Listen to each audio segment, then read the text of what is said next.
And we need some stress to get stronger and, just kind of develop some resilience. But it's only supposed to be for a little bit. Yes. Certain yes. amount for a certain amount of time. Yes. Yes. So in this society, so we start our days early in the morning, and you can hear, it's normal to hear a father talking about starting their day at 6, 7 o'clock in the morning and not getting done until 10, 11. And at times we as men speak that way with a degree of pride, um, that's what we're supposed to be doing, you see. Our society um, speak well of somebody who is a hardworking person like that. In the process, you neglect your health. In the process, you are stressed out every day. In the process, you neglect your relationship with God, your relationship with your family, and you feel miserable. Maybe your bank account look good, Right. but you feel miserable, and things start falling apart in your body. And it's because, and I should have said this in the beginning, is that excessive stress. Yeah. Because we do need that degree of stress, but it's that excessive stress that is going to catch up to you. I always said, people talk about, I like so and so because so and so know how to give that extra mile. Go the extra mile, yeah. I was getting ready to say, I love that phrase. And understand that for every extra mile that you give at work, that you give at this and that, is an extra mile that you're taking away from your relationship with God, an extra mile you're taking away from your family, and an extra mile you're taking away from your wellness. And sooner or later, it's going to catch up with you. Yeah. And we always underestimate the power of stress. I have had patients, whether it's here or in the standard medicine, arena, when things are going well and all of a sudden lab numbers are out of whack, or wow, now my blood pressure, I can't be, this medicine used to work but it's not working anymore, and they don't realize that stress actually tipped them over.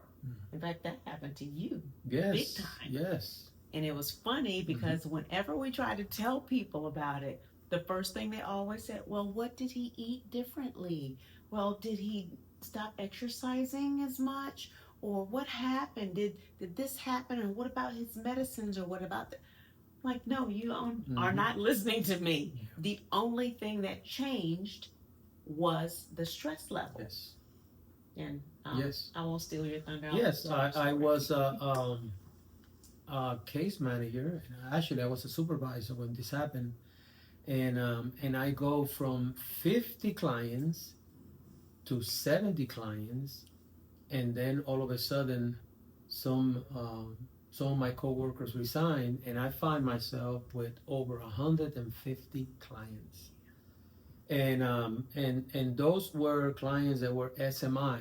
They had serious mental illness, so that they have a lot of needs and a lot of situations, a lot of crisis, and all that. And you're responsible as the case manager. You are responsible. You receive the phone calls and this and that, and it got to a point where I'm used to having everything, everything under control, to see my clients, to make the phone calls, the documentation, and all of the demands in that kind of job. I always make sure that before I leave, all those notes are there. Now, I cannot do that. It's impossible. And you have this client right here running away from the hospital. This other one are here attacking the family. This other one going to court, and you have all that going on. And as a responsible case manager, you want to have control over all that, and you can't. My glucose numbers, which were very beautiful during that time, I was doing the carnivore type, keto type of diet. Very strict with your diet. Yeah, exercising and all that kind of stuff. Those glucose numbers went to the roof, So anyway, I ended up giving them 2-hour notice, and I was out of there. I said, my health is more important than this job. Yes, but it is. even though I already heard about stress and the danger of stress, there I experienced it, and I Right. said, "Wow, this thing is out of this world." You know, so It is. I've even been in different classes in it. Well, of course, like I said, I've seen it myself, but I've also heard other physicians, whether they were teaching a class or just, a colleague that was mentioning their particular experience, where some of these people, they literally will not treat certain patients. One thing is, like this one doctor was saying during exercise, well, not during exercise, she takes care of athletes a lot, but she will not treat them during their season. Because she's taking care of like some elite athletes, like professional athletes. This was in a class I was taking. And she said, I can't treat them during the season because their body is undergoing so much physical stress that it cannot normalize. Yes, they're in great condition. Yes, they can run 1,000,000 miles for as long as they need to, and wonderful, musculoskeletal system. But when it comes to things like their gut health or their cortisol, those stress hormone levels, those things are up during that time because that's an abnormal amount of exercise. Our bodies do a wonderful job to a certain point, which builds muscle, builds strength, builds resilience, but you can tip the scale and then it's actually a bit more stressful than it is beneficial. Not saying that sure, people need to stop exercising or professional athletes shouldn't do what they do, but they still need periods of rest that they don't necessarily get during the height of their competitive season. And there's another doctor that I have watched and listened to, and we've talked, and she says, hey, yep, I treat a lot of doctors. She said, and all the doctors, she said, I don't even try now quite often to even regulate their cortisol levels. And cortisol is your stress hormone.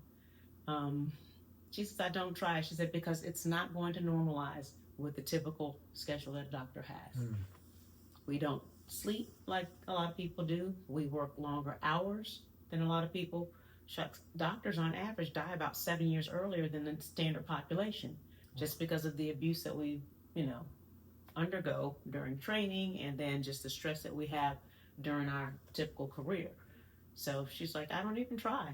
She said, when they retire, then I will work on their stress hormones because then it can be effective. So even when you talk about these elite athletes, and thank God for them. Yeah. A lot of them, give us a lot of joy to see these human beings in that kind of condition doing the things they do. But what I hear you saying is that there's going to be a price to pay to put in that kind of stress in their bodies. And in the last couple of years, and I don't want to mention any names, but in the last couple of years, we have a few professional athletes who their mental health became public, and both of these athletes were ridiculed. It's like it's like this is not allowed. You see what I'm saying? Yeah, like you're weak. You know what I'm right. saying? And that's one thing that at Wonderful Med we understand that this human experience is body, soul, and spirit. And when our passion is to restore you to wellness, but we're going to address those three areas. If you want to come here and all you want is a supplement and all that's not going to fly because we understand it's body, soul, and spirit. Yeah. I mean, because we're here to treat people holistically. And people say they want holistic medicine, but then sometimes they don't necessarily either know what it is, what it involves, or they don't think it applies to them. And we understand that, by all means. If this is not the type of service that you're looking for, if you're not looking for something that addresses your body, soul, and spirit, then there are wonderful facilities out there. But we have found what we think the Lord wants us to do, and that is to address all of it, because that's why we started Wonderfully Met. That's why we're faith-based. That's why we use our Christian principles, because we know that can affect your physical being. That's right. So when we talk about spiritual issues, So imagine that you are a husband, you're a Christian husband, but now you are either fantasizing about cheating on your wife or you are flat out cheating on your wife. It's an extreme example, but it does happen though. Yes. Now you come to see me because you find yourself stressed out.